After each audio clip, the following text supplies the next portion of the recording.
Nithyanandam to all the participants once again.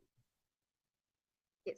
So I request all of you now to settle down in your mats with your settle down in your mats, as we now will be starting with the next set of sequence, which is the Dvitiya Vinyasa Krama. The first asana of this beautiful sequence is Yathasana Nishtasana, where sit in a posture that brings ease to your physical and mental space. Bring your hands to the Bindu Mudra with your index and thumb. Yathasana Nishtasana. Paryankam tat samakyatam yatas samstamita sitihi.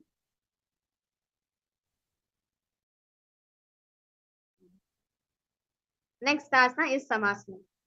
Now sit in a cross-legged position. Hands on the knees with thumbs and index touching in the Bindu Mudra in Samasana. Idanim Garbhininam Yogabhyaso Yatha Laghu. Now, place the left foot against the genital region. Place right foot over top of the left. Hands facing downwards on top of the knees. Gaze at the nose in Muktasana.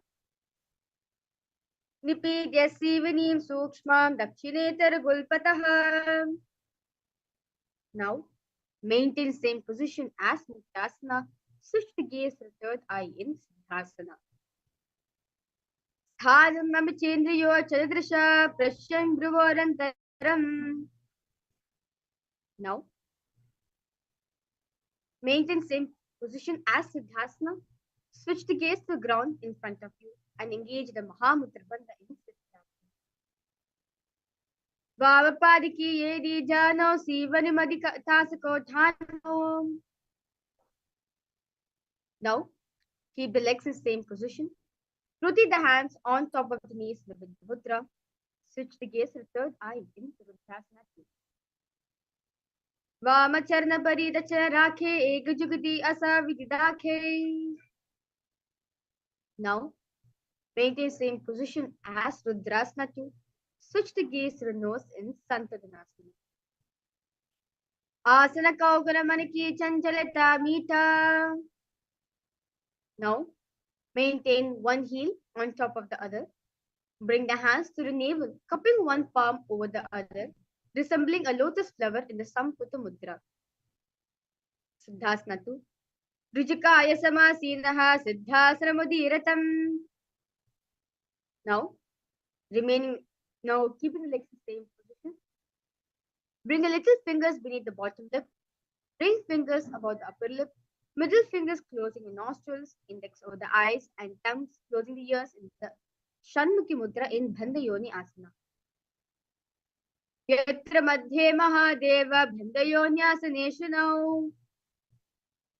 Now, place one foot on the thigh, another foot under the opposite thigh. Touch the thumb and index finger together and place them on top of the knees in the Virasana. Ekam padamate kasmin vinyasro visamstitaha itarosmin tata choram Virasana mudiratam. Now, place the left heel on the right side generative organ, toes under the thighs, and right foot on the left thigh, toes by the knees. Hands at the knees, thumbs and index touching in the Bindu Mudra. Gaze at the third eye in Valmikasana.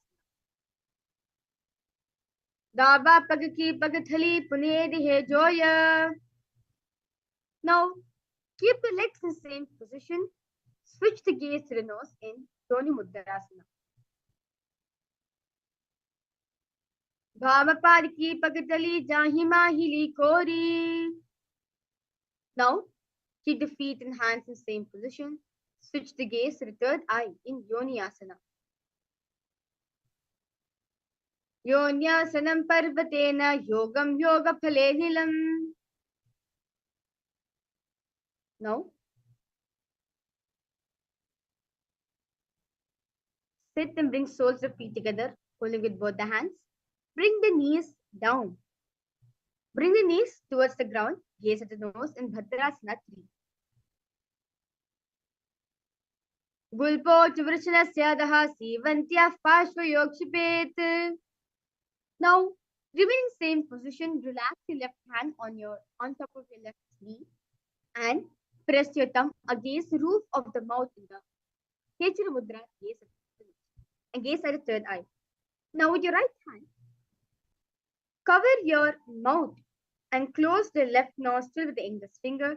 Inhale to your right nostril, close both nostrils, hold your breath, and exhale through the left. And repeat this on the other side in Aghorasana. पूर्व कहो विष्ट का जोई वाही विधियो कीजे सोई. Now, bring the feet together. Now, remaining the same position. Place the elbows on the heels. Rest the chin on the palms. Gaze at the nose. Engage in the Uddiyana Bandha in Kaneri Pavasana. गावाली पवासना कश्यो है जैसे Yahoo में जाने विदिते से. Now, sit with knee raised, arms between the thighs and the calves. Interlace the fingers in the Parsha Mudra. Lift the feet off from the mat in Parasana.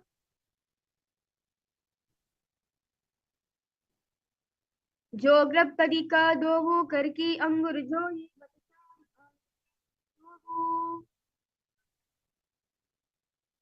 Now, interlace the fingers around the feet with soles together. Toes I groove in the throat. Heels touching the chest. Chin on the hands. Gaze at the nose in Gopi Chandasana. Puraba Bidipaga Kanguta Takuru Parashe. Now, remain same position. Insert the hands underneath the legs. Hold the feet with interlocked fingers. Bring the feet up to the chest. Bring the head down. Touch the chin to the soles. Gaze at the nose in Udarasana. Dovu Pagitali Sampudhathane Ubay Hastaki Urdahitane. Now, sit with feet together, arms under the legs. Raise up the feet to your face. Fingers interlocked, palms over the forehead in Vishishtasana. Dovu Pagatali Jodi Sampadakare Hada Dovu Pagabichi Anitale.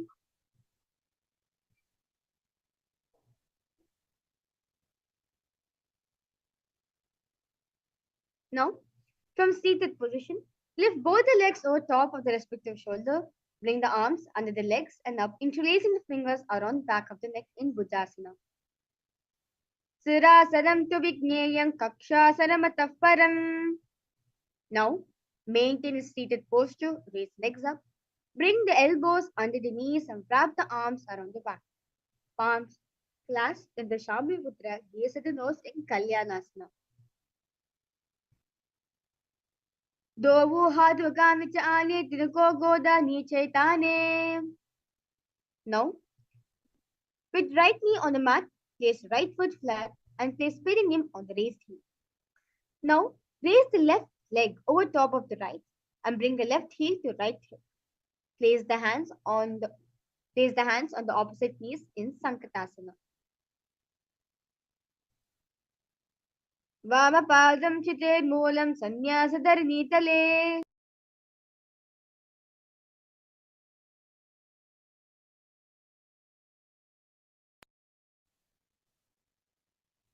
Now, from Sankatasana, slide the left heel to right hip.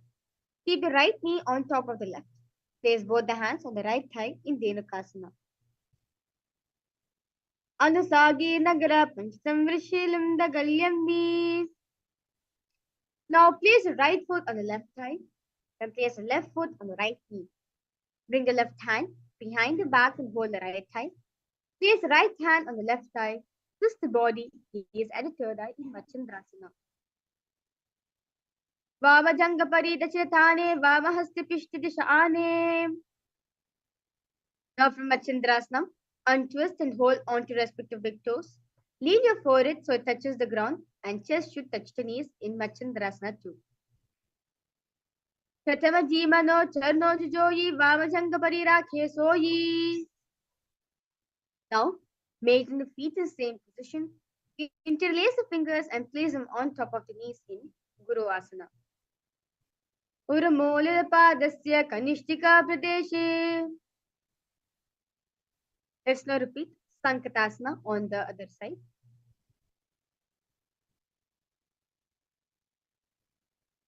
Sankatasana. Vamapadam Chitirmulam Sanyasadharani Dale. Dhenukasana. Anusaki Nagara Pancham Vishalim Dagalyamni. Machindrasana, one on the other side. Vamajanga Paridachretane, Vamahastapishti Dishane. Machindrasana, two on the other side. Pratama Jivano, Charno Vijoyi, Vamajanga Parirathe Soyi. Let's now repeat Guru Asana on the other side. Urmolid Padasya Kanishtika Pradeshe. Now sit with knees raised against your chest, hands holding on to the opposite knees, thighs together, keep the spine straight. Now press your tongue against roof of the mouth, Niketi Mudra in Parshvasana. Padatale Bhumo Nidhaya, Janani Uris Nidhaya Viparita Hastabhyam. Now from seated position, place the feet flat on the mat. Wrap the arms around the legs and hold on to the opposite wrist. Place the chin onto the knees, gaze at the nose in Bodha Shokasana. Dovo Pagatali Bhupridhare Korma Hile Sekare. Now remain same position. Place the arms under the knees and hold on to opposite elbows, gaze at the nose in Kurakatasana.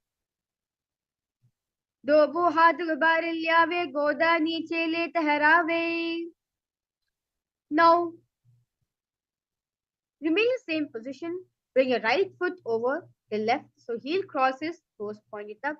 Gaze at the nasal in Samatiyasana. Mooladvar dharti paritane dava bag paridachapadane. Now extend the feet out straight, arms raised straight above the head. Interlace the fingers, wrist pointed outwards. Engage in all three bandhas. Gaze at the nose in Dandasana. Idani garbhini nam yogabhyasau yathalaghu. Now, lean forward, chest forward and down, head to the knees. Hold the big toes with your index and middle fingers in Arambhasana. Dovu pagamilava pasari paga kanguda pagidi la dugoda lagave. Next asana is Vidokasana. Now, sit with legs straight, extend the knees slightly up. Maintain one hand distance between the heels. Bring the shoulders down. Wrap the hands around the legs. Hold the soles of the feet. Gaze at the third eye in Vidokasana. Pratama bhesi dova pavasare kajika urdugo kurdo dhare. Now, place the chin, mouth, nose on the heels. Insert the hands below the legs, keeping the elbows together on the ground along with the fingers. Palms facing upwards. Gaze at the nose in Jalandhari Pavasana. Dobu edi melike di chahad pasari punichivaka nasika tadika bhuparidhari. Now, raise yourself up, sit and extend both the legs out. Lift one foot behind the neck, lean forward and down as in Paschimottanasana. In Urdhva Paschimottanasana. Paschimottanasam sitam kritva ekam padam grivan dritva jishtet. Now, lie on your back. Left hand holds the foot from the top, straighten the body, gaze at the nose in Anantasana. Uttan shaini ekam payi grivayam vinyasya. Now from Anantasana, rest on the elbows of the hand holding the foot. Gaze at the nose in Ankushasana. Uttan shaiti ekam padam grivayam kurvan. Now, lie down on the back, bring the knees to the chest, encircle the thighs and the calves with your arms, or roll to your left and your right in Drishasana.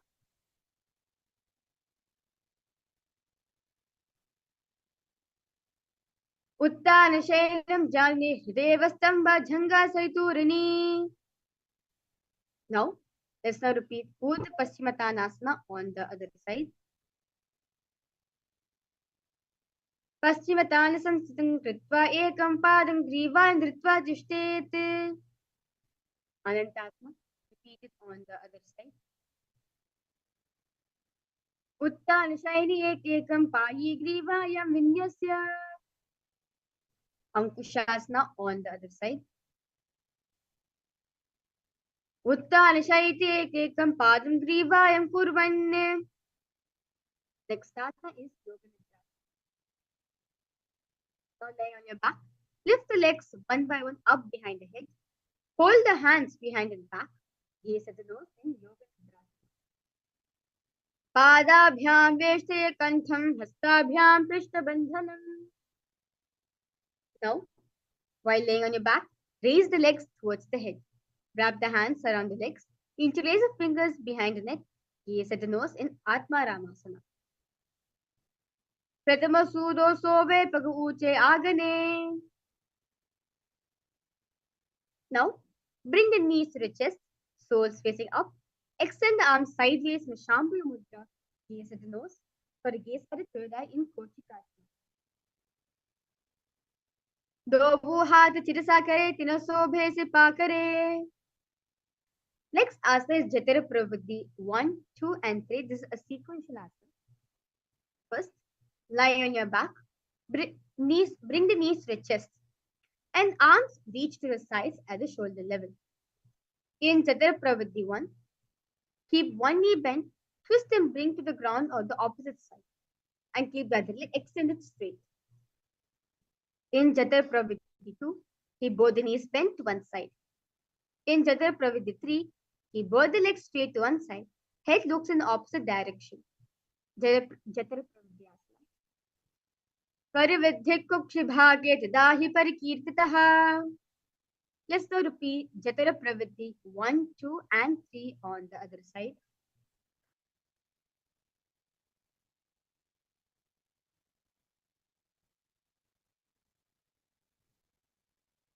Parividhik kukshibhage tadahi parikirtitaha. Now, lie on your back, bend the knees, place the feet flat on the ground. Hold the ankles, lift the hips up, gaze at the nose in deep particles. Pratikriyayitum dvandva pita sarva balapradam. Next asana is Paryankasana. Now remaining same position. Bring the arms over the head and place the hands flat mat with fingers pointing towards the feet. Lift the entire body up off from the ground in Paryankasana. Uttan Shailam Hastatalabhyam Bhuvamashtabhya Padatalabhyam. Now, lie on your back, knees to the chest, hands on respective shoulders in Shambhu Mudra. Move the hips in circular motion in Shvottanasana. Shavavachairam Sanstapya Janini Samya Nabo Amniya.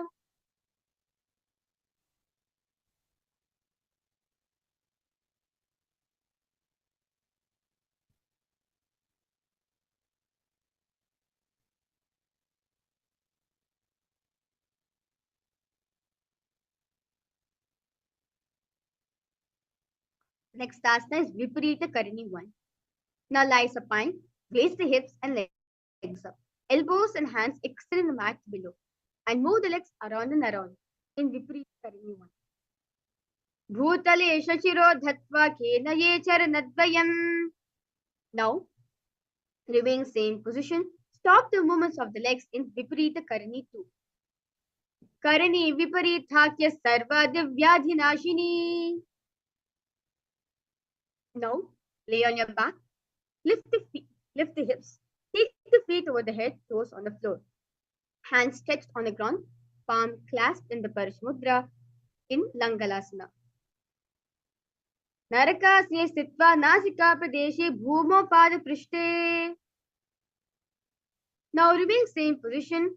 Hold the toes in Shayita Paschimottanasana. Tanam Shayita Purvita Shayita Paschimottanakam.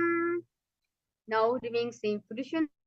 Spread the toes out wide and hold the big toes in with your index and middle finger in Supta Konasana. Parividhik Kukshibhage Dahi Parikirtaha. Now hold the ankles, keeping the knees straight in Chakrasana. Shavasanasadau padau kuryanmastakaffarau. Now lie on your back. Hold the big toes with your index and middle finger. Slowly open your legs wide in Supta Prasarita Padangusthasana. Uttalapadam Krauncham cha Marichim Veerabhadrakam. Now bring the legs together in front of you in Supta Padangusthasana. Uttalapadam Krauncham cha Marichim Veerabhadrakam. Now move your legs into Padmasana. Lay on your back. Hold the opposite elbows over the head. Gaze at the nose in Matsyasana. Mukta Padmasanam Kritva Uttala Shayanam Charet. Now, remain same position. Place back side of the right hand on to the left palm. Gaze at the nose in Parasharamasana. Pratamakare Padmasana Ache Sudo Sove Bhuparipache.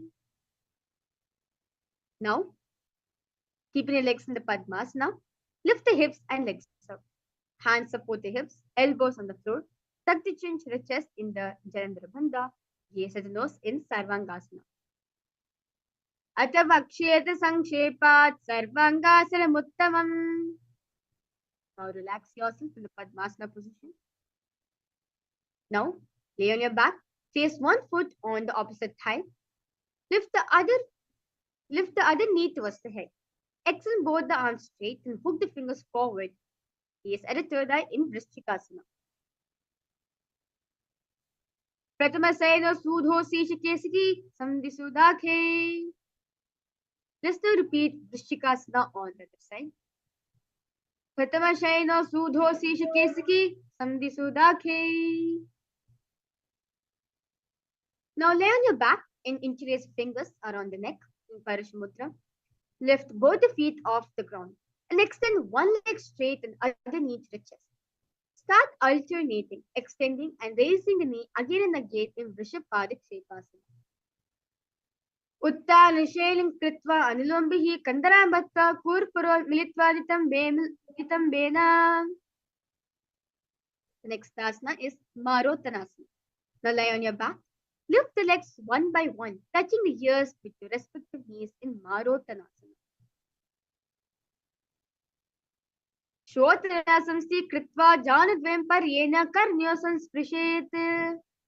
Now, place the soles of the feet flat on the ground. Stand up, then sit back down in Vrikasana. Uttanam Shayanam Kritva Padatalabhya Bhumam Dritva Uttishtet Vrikasanam Bhavati. Now, lay on your back.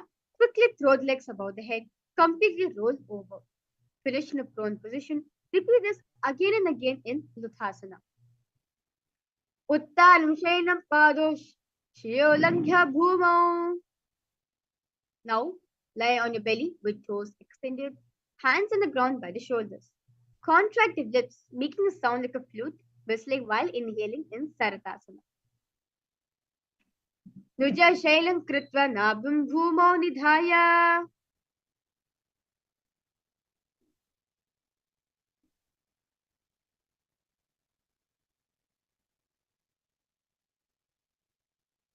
Now, place palms on the mat in a plank. Now raise yourself to a plank position. Jump the legs forward and back between the arms in Dehalyu Langhanasana. Hastadvem Bhadvatan Madhya Chaladvem Udaneva Bahiniya Athanayet. Now, in standing position, bend forward, place the hands on the mat, walk back and forth in Jatyasana. Ata Jatyasanam Vaksya Yena Jatismaro Bhavet. We will now entering into the first karana of this beautiful sequence, which is Lolitika Karanam.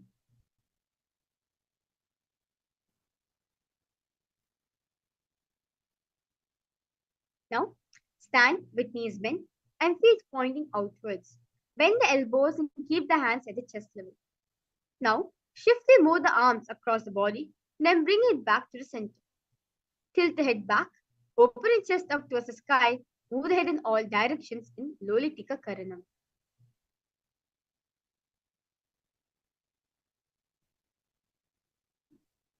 Now, stand tall, arms touching the thighs in Sarpasana. Atha Sarpasanam Vakshe Vayupanaya Kevalam.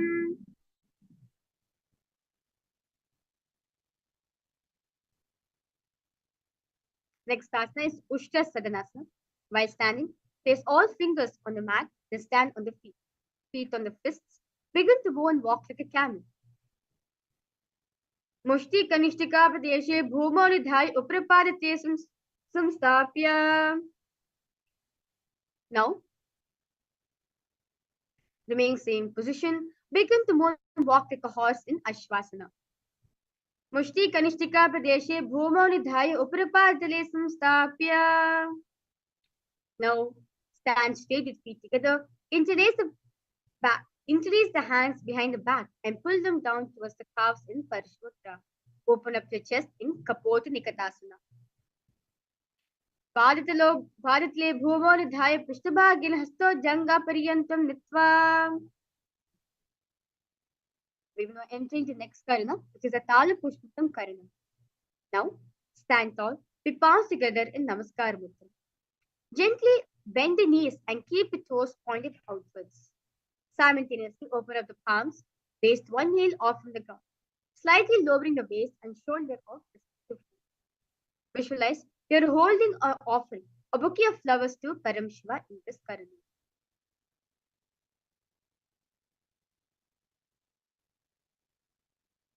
Now, stand tall, bring the palms and forearms together, forming a horn of a rhinoceros in Khadgasana.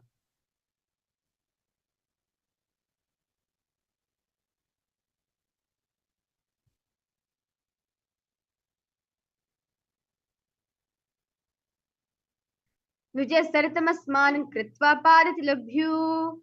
The next asana is Uttanottanam. Now, sit all the way. You can sit all the way. You can go low to the ground. Stand up. Do like this again and again. Punaf punaf utadavyam asi dattam iti uttalottanam bhavati. The next asana is Musalasana. Now stand up straight. Raise the arms over the head and jump repeatedly.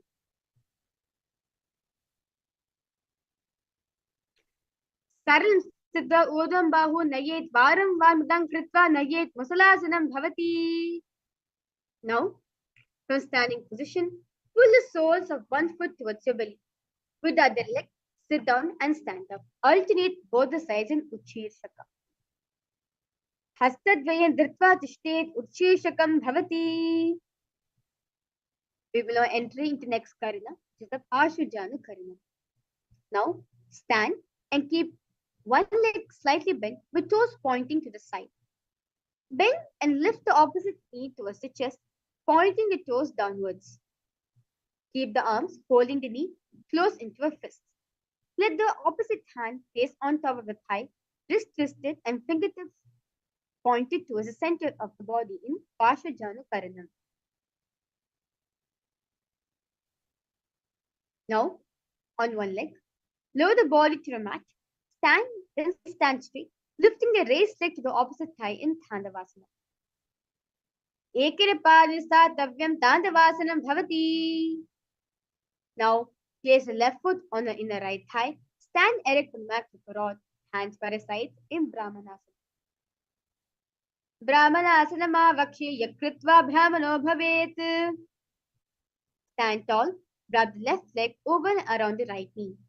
Tuck the left toes on the other side of the right calf. Simultaneously, cross the left arm below the right. Bring the palms together in Namaskar Mudra in Garudasana 3. Uttana Purna Pitesya same his Garudamevacha. Now, place left foot on the opposite thigh. Hands relaxed by the knees in Ekapadasana. Daksha Grimvamadasya Jango Parinidhaya cha. Now, hold the big toes. Hold the big toe of the left foot. Straighten out to the side. Rotate the body quickly on a standing leg in Dhruvasana. Ekan hastini dandarupasya ekasya padasya agrim dritva. Now, Stand the right leg.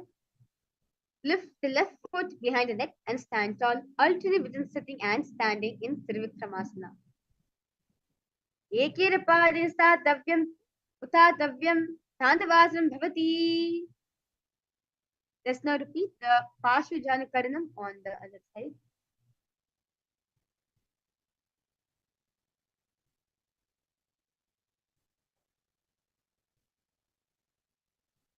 Let's now repeat the Tandavasana on the other side. Ekirapadi Tandavasanam bhavati. Brahmanasanam on the other side. Brahmanasanamavakshye yakritva brahmano bhavet. Garudasana 3 on the other side. Uttana kurva pitesya same his garudameva cha. Ekapadasana on the other side. Dakshadhyam vamapadasya jhango parinidhaya cha. Dhruvasana repeated on the other side. Ekel hastin dandurupasya ekasya padasyagram dhritva. Trivikramasana on the other side. Grivayam pansan stapya statavya utatavyam trivikramasanam bhavati. Now, stand with feet close together, toes pointed slightly out. Keep both the hands to the sides of the body and relax your whole body completely in this Samanaka Karanam.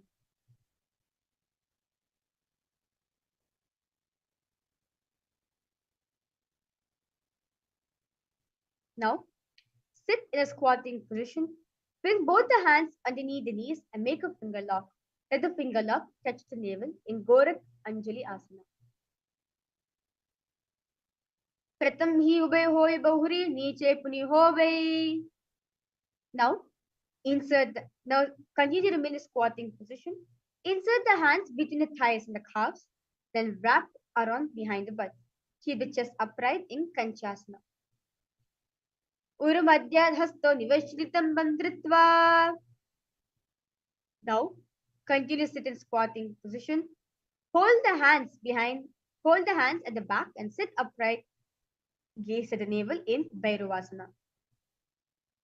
Dovu pagaki taliki mahili koru milayi. Now, continue to sit in squatting position. Bring your elbows up and close to the head and palms joint over the back facing downwards. Gaze at the nose in Varahasana. Pagathali ki mahili koru milayi panapan gdobhe se. Now, bring your hips to the same level as your knees. Let the fingertips touch the mat in front of you in Tripatasana. Ata uttasana nani pashni dvyasam meela stitva. Now, place hands on a mat with fingers wide. Place your knees on the back of the arms, eyes falling down slowly. Lift your feet off from the mat in Bakasana. Hastabhyam rivashtabhya jaradvarnavo sammilya.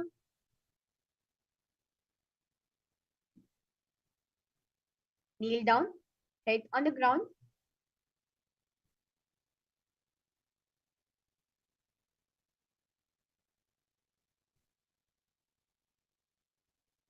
Palms spread for support. Raise the body on the head.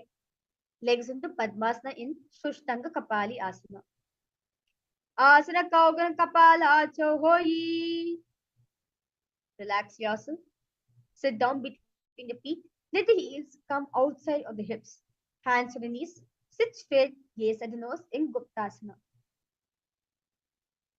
Jano Vorantare Pada Krutva Pada Ucha Gopayete. Now, hands on the ground. Fingers are spread out wide. Lift the body up straight in Vrikshasana 2. Sapta Chakraksharanaya Vrikshasana Visheshakane. Now remain in the same position. Switch the gaze to the third eye in Shibhuasana. Dovo Pagajodi Mahi Gulpa Milayi. Now from Asana, jump the legs back into hands and the feet. Palms by the chest. Palms by the chest. Body pressed off on the mat. Push the body up and down again and again in Matsyasana 2. Vijam Shailam Kur Purva Pasha Bhagaya Murda Kritya. Now, lie prone on the belly, hands on the hips. Extend legs jointly and point the toes. Lift the chest to your left and your right like a snake in Sarpasana 2. Vijam Shainam Kritva Hastanitam Samstapya. Now, lie prone on your belly, hands in Padmudra. Hold the chin. Keep the legs straight, toes point together in Niralambana. Karabhyam pankajam kritva tishtet kotvaraya shutihi.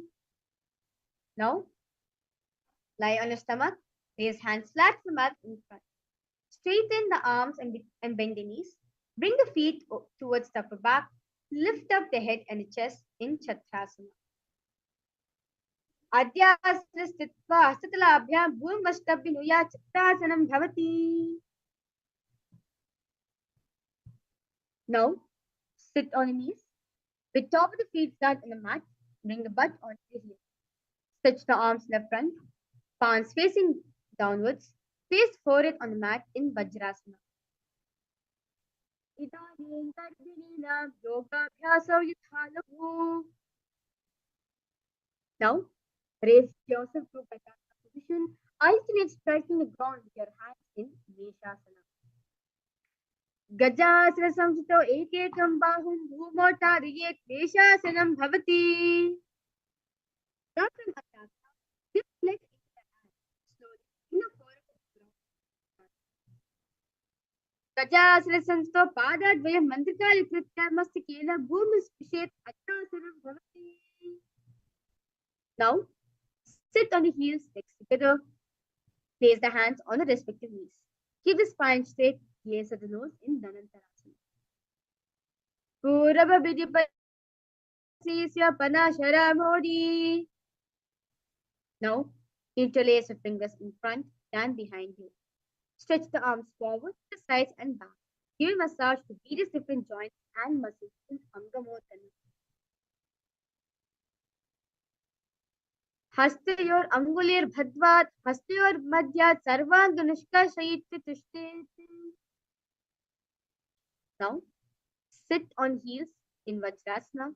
Please turn out the side. Tie the knees on the ground. Keep the spine straight, hands to the knees in Garudasana. Jango Rubhyam Dharam Pidya Sthirka Yoga Januna. Now, sit with legs folded back, knees wide, front of the buttocks to the ground. Hands holding on to respective ankles. Gaze in Ananda Mandirasana. Atavakshe Veeranatha Ananda Mandirasanam. Now, spread the knees out wide. Sit on the ankles, hands under the knees. Gaze at the nose in Madhukasana. Prishtam Sampida Gulbhabhyam Jangange Savalayakritihi. Now, keep the toes on the mat. Heels up and together. Place perineum on the heels. Place the palms on the ground and keep the fingers wide. Gaze at the nose. Stick out the tongue and exhale in Narasimhasana. Dovu panapani hoye vesi yeji mera goda nivese.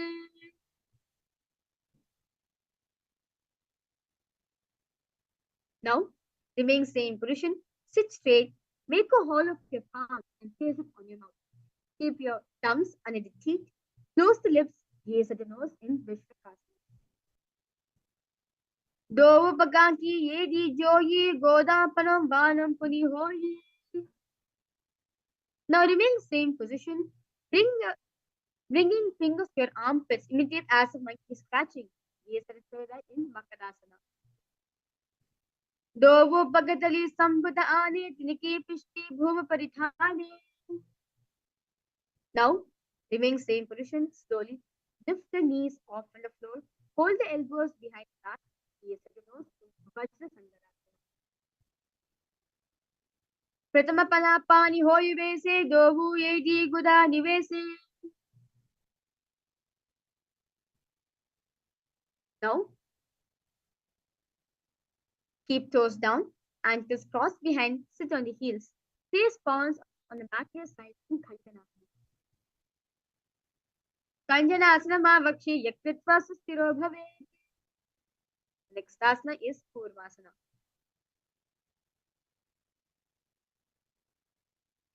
Now, with toes flat, cross the feet and place perineum on back of the feet. Keep the knees wide on the floor. Rest the hands on the knees in Kurmasana.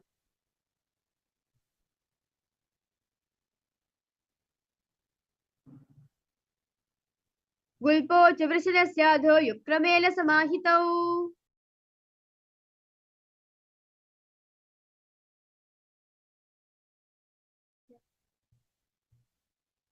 Now, with toes flat, cross the feet and place perineum on back of the feet. Gaze the nose. Visualize small SUPREME PONTIFF of Hinduism in your inner space in yoga. Gudam niyamya gulbhabhyam yukramela samahitaha. Now, stand on the knees, cross the ankles behind feet and place it near the opposite knees. Hold the calves with the fingers inside and thumbs outside. Gaze at the third eye in Vidyogasana. Gona vamna ubay hoyi goda adhara khedoyi. Now, in kneeling position, bend backwards, hold the ankles with hands. Keep the arms straight, push the hips forward, tilt the head back in Shavasana.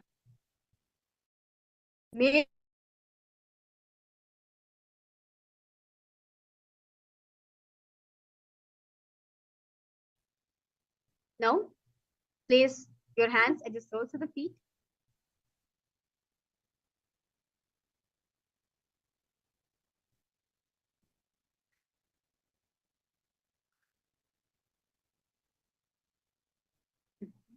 Now place hands on the soles of the feet. Slowly lean back. Bring your elbows and back of the head on the mat. Gaze at the navel in Dobu edi sambhare sole mulat paritari. Now, use support of your hands and feet. Rise up. Lean back. Remain the same position. Rise up. Lean back and touch your back to the ground. Do like this again and again in Bharathasana. Jangra bhuvo nidhaya dharna urdhya samstapya. Now from Virasana, raise the hips higher, bring the forearms on the mat, hold the back, bring the head in between the feet in Kapotasana. Meru Dantagradi Thari Samipadi Sukumane. Now, stand upright on your knees with toes tucked. Hold the arms with opposite hands. Gaze at the nose in Parasana. Jalini Bhumo Sanstapya Hastabhyam Paraspuram Dritva. Now keep the knees together, toes tucked. Lean forward and bring elbows to the mat. Hands holding the head. Rest the head on the hand, heels on the butt in Varahasana. Surya Chandram Vedana Yasana Kachate.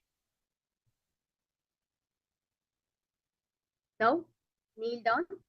Place crown of the head on the mat. Between interlaced fingers, elbows on the mat. Lift knees up and hips high. Raise the body upside down in Mundasana. Adho Mundasana Bhakti Sadhyekam Sarinam Sukham.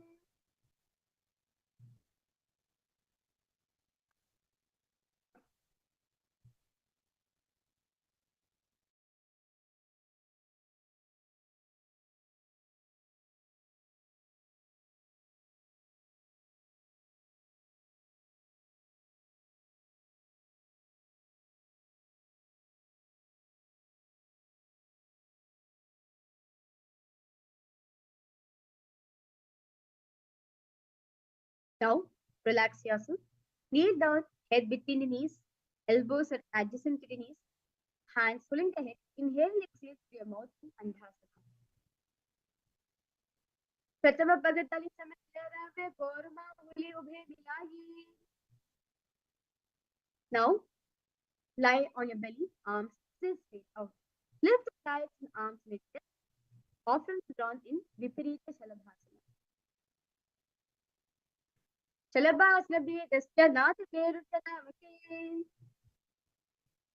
Now, lie on your belly, arms at the sides, arms down. Keep the forehead on the ground. Keep the chest on the mat. Lift the legs up together in Kalasana.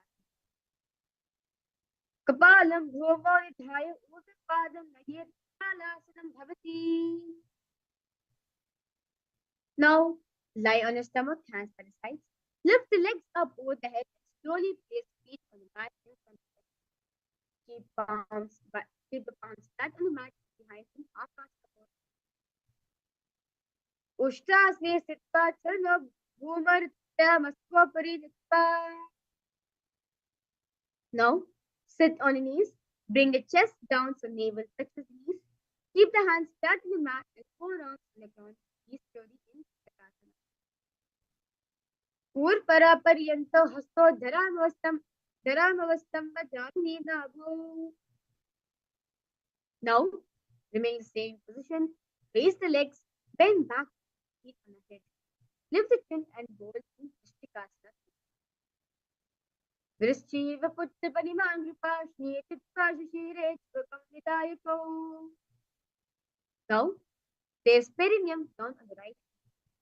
Keep the left foot outside of the hip, ankles to the side. Place hands on the mat, resembling a bull in Vrishtakasana. Yamagulpe padam mule vamabhage ptetaram. Now, cross the toes at the left foot. Cross the toes at the left feet over top of your right. Lift the knees up from the ground. Balance above the mat in Lolasana. Lolasana sada kuryat vayu lola padhasanat. Just now repeat the Shastra on the other side. Yamagulpe padamule vamabhage bagetaram. Now, place left toes on the ground and sit on the heels of the left foot. Place right foot flat on the ground with the knee raised towards the palms and respect the knees. Maintain an upright position in Balagunasana. Asana Kaguna Jalavikaratayi.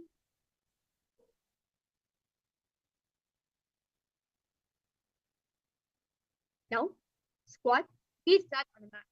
Bring the elbows under the thighs and wrap the hands around.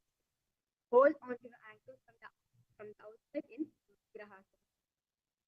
Paditile Bhumasastapya Chalumatya. Let's now repeat Balagunasana on the other side. Asana Kagana Jalavikaratayi. Now, squat and toes, put heels up and knees off the mat. Place perineum on the heels. Place the hands on the knees. Keep the spine upright in Utkatasana. Yujosti yata udvatano yatasne pasano pari. Now, remain same position. Set the knees wide and hold the opposite elbows behind the back in Vajra Sangarasana. Pratama panapani hoi jaise dohu jeti kudani vese. Now, squat with feet hip apart. Hands on the soles of the feet come inside and palms. Arms straighten. Elbows together at the navel. Gaze at the nose in Anilasana. Dohu hat bhuma paritani kahuni tari nagalagane. Now, raise yourself to your standing position.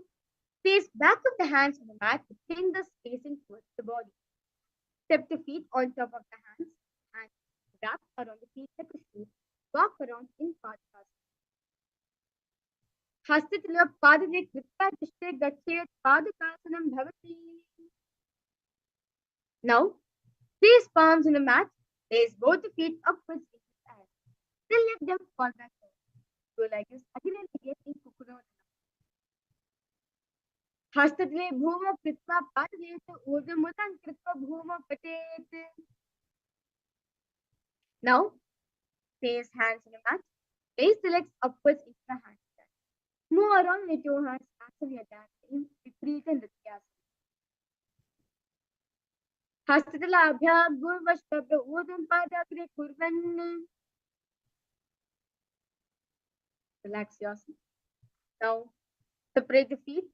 Place one palm down on the back, arm straight. Bring the opposite hand to the head. Be stable in Kunjarasana. Atavakshe Mahadeva Kunjarasanam Uttamam. Let's now repeat Kunjarasana on the other side. Atavakshe Mahadeva Kunjarasanam Uttamam.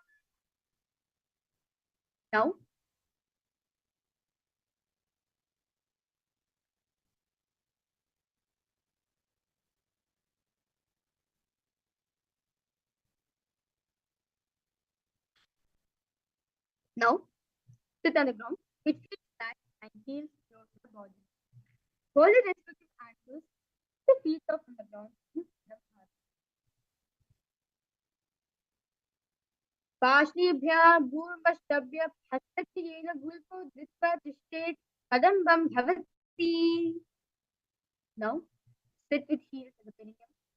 Hold the knees with hands and press them close to chest in Pavana Muktasana. Dvayo sapadayo pani datva svastanitam pake. Now, sit and lift one leg behind the head. Place both the hands flat on the mat and extend the opposite legs up with knees straight. Lift the entire body off the ground and keep the chin up in Korasana.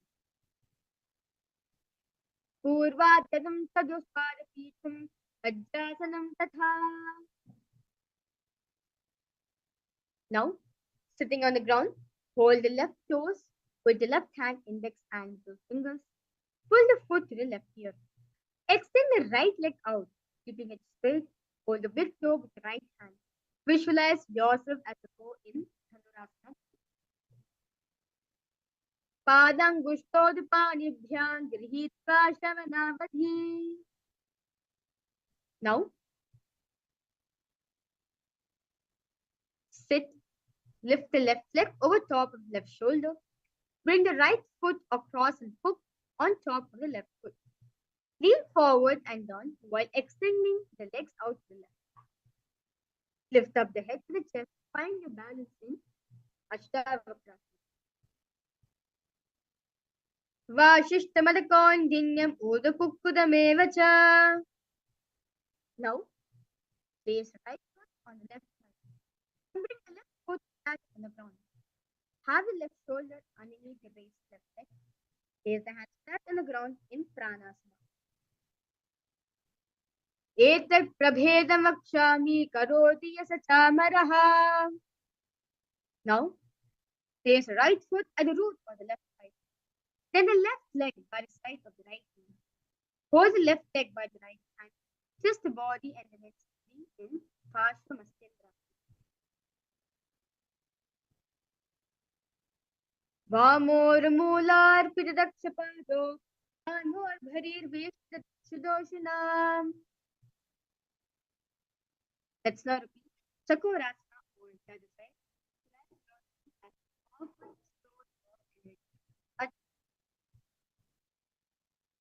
Chakorasana. Purvatanam chadushpadapitham Vajrasanam tatha. Dhanurasana. Repeat it on the other side. Padam gushthotpanibhyam grihitva shavanavadhi. Ashtavakrasana on the other side. Vashishtamadakondhinyam udakukkudamevatam. Pranasana on the other side. Etat prabhedam vakshami karoti yasachamaraha.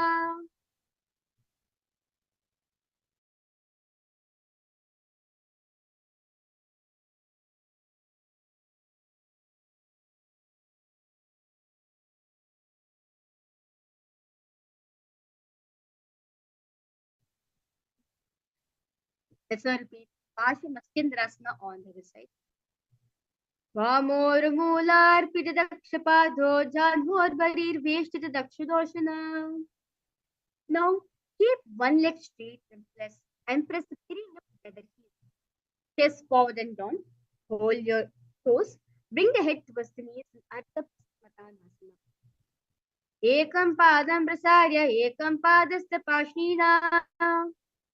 Now, place your left ankle outside of the hip. Hold the soles of the right foot. Lift the leg up towards the forehead. Keep the knees straight. Gaze the nose in front. Vasishtamadakondinna bodhakuktamevacha. Let's now repeat Adpasmatanasana on the other side. Ekam padam prasarya ekam padastha pashnina.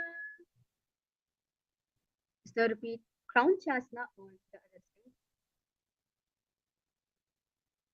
Vasishtamadakondinna bodhakuktamevacha. Now, sit. Now sit it first between the thighs and the calves. Keep the spine straight, palms resting on top of the knees and Shambhi Mudra in Janorvorantare samyak kritva padatale ubhe. Now, keep the feet in the same position. Cover the heels with respective hands. Tuck the chin to the chest in the Chalandra Bandha. Gaze at the tip of the nose. Gorakshasana. Jano vorantare paudo uttano vyakta samstitau. Now, bring the left heel to the perineum, right foot on the left side. Close the eyes with the index finger, nose with the middle fingers, ears with the thumbs, gaze at the third eye, meditate on the master in Bhagasana. Vamapashno gudam sthapya dakshagrim vamajanghane. Now, place feet on top of the opposite knee.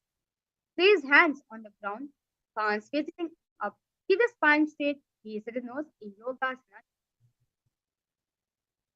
Uttano tarno kritva samstopyari januno.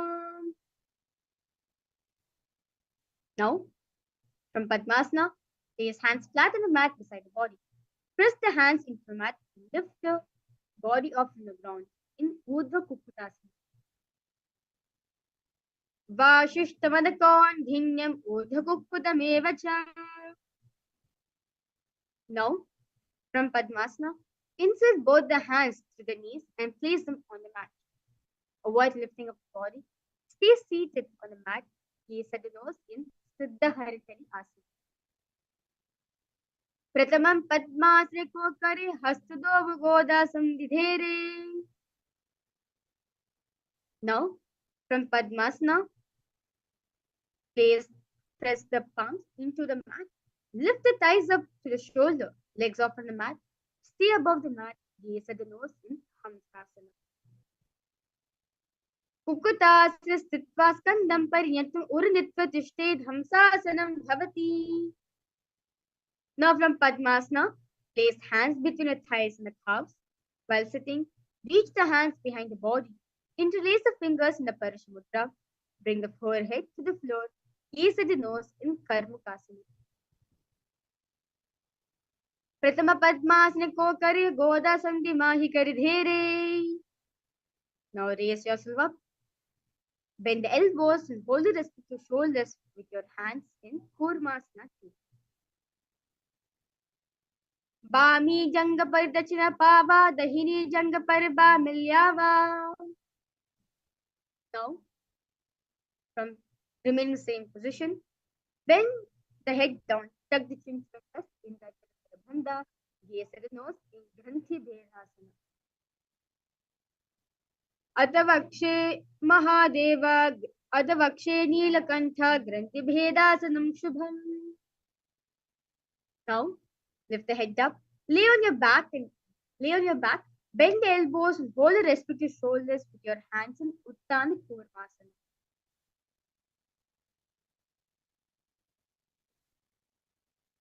Kukutasarabandhastam karabhyandtakandharam.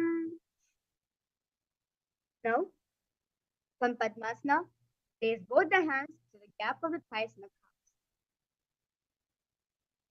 Now, place one hand flat on the mat, hold its wrist with the other hand, lift the body and hold in Pangu Kukutasana.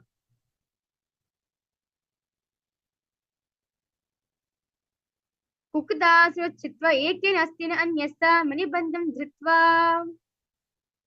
Let's now repeat. Pangu kukutasana on the other side. Kukutasana चित्वा एकेन अस्तेन अन्यस्य मणिबन्धं धृत्वा. Now you can relax your hands from the gap between the thighs and the heart. From Padmasana, place the elbows on the toes, and interlace the fingers in Paramashivoham. Rest the chin on the knuckles. Press the thumb on the throat in Nithyananda. Jano vorantare pado uttano vyaktya samstitau. Now from Padmasana 3, remain in same Padmasana position. Hold one hand over the other, palms facing upwards. Keep the spine straight, gaze at the nose in Padmasana 3. Uttano charno vidhaya vidiva shakti stitau yogirat. Now, Padmasana 4. Remain same position. Place palms on top of the knees.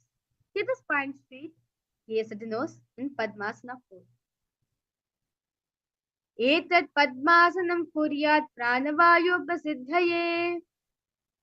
Now, from Padmasana, hook your right hand index and fingers around the right toes. Lift the elbow as if you are pulling a bow back. Move the big toe around.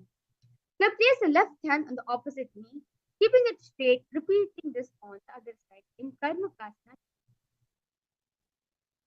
Atanyasana vakshe yoga puraka rakshanat. Now from Padmasana, cross the right hand behind the back and hold the big toes with your index and middle finger. Now inhale through the tongue, straighten like an arrow in Akachandra. As you engage in the Mahamudra Bandha, gaze at the nose in Karmakasana 3. Karmakasana kritya udhre purayat sukham. Now, release the Uddiyana Bandha and the Jnana Bandha. Engage only in the Mola Bandha by clenching the perineum.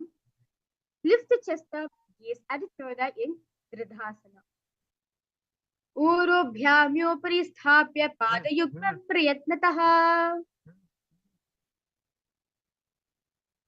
Now, from Padmasana, lay on the back, gaze at nose, in the same position in Agarasana.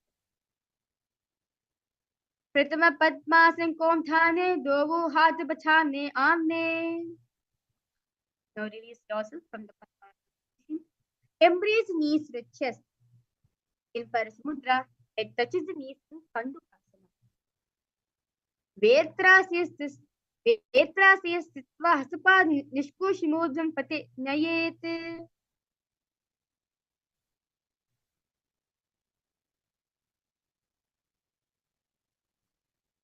Now, place the soles of the feet on the ground, hands interlocked in Parasamudra, face the nose in Urdhva Pavana. Pratama Sudo se Gota Rashi Milave. Now, lie on the back.